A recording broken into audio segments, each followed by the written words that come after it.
Stilo has developed a free tool to help businesses identify content reuse across source formats. Analyzer helps teams communicate the benefits of moving to structured content. Let's have a look at what's offered. After our content is uploaded to the cloud, Analyzer uses its algorithm to calculate the potential reuse in our documentation. And we're given information on the collection. For example, Analyzer helped me show my team how much reuse was in our OmniMark programming language documentation, and ultimately how much our company could save by moving this to structured content.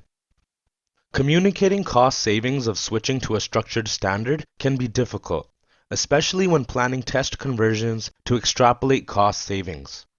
I was able to get all my content onto the platform to compare, so there was no guessing involved. In version 1.0, Analyzer is looking at spans and paragraphs. Tables and images are to come in a future release.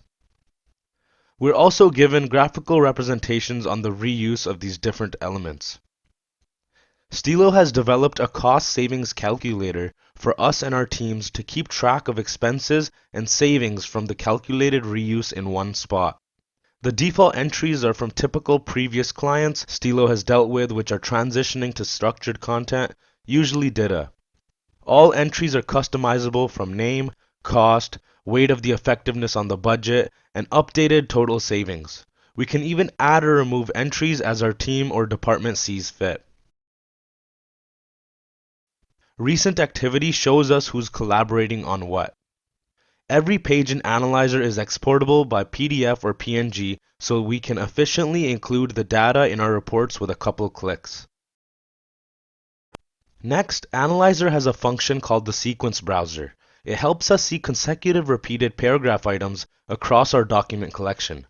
On the left pane, we are given the document we are interested in discovering matches against.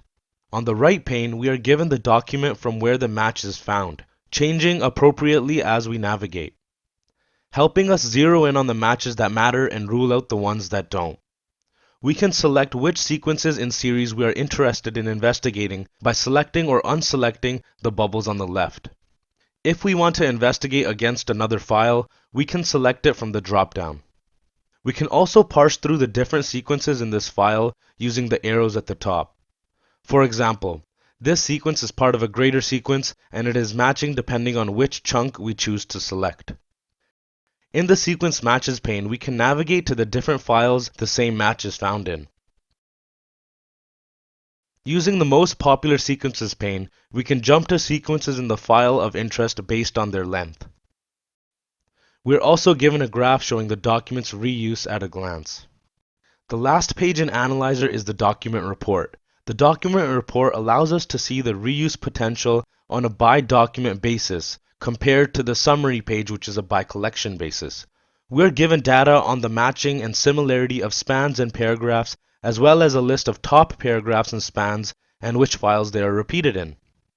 This, in conjunction with the sequence browser, allows us to hone in on the reuse that matters, all while effectively sharing our results using the graphical displays and exports. A tool good for the whole team, from technical writers to management. Contact us now for your free content reuse analysis.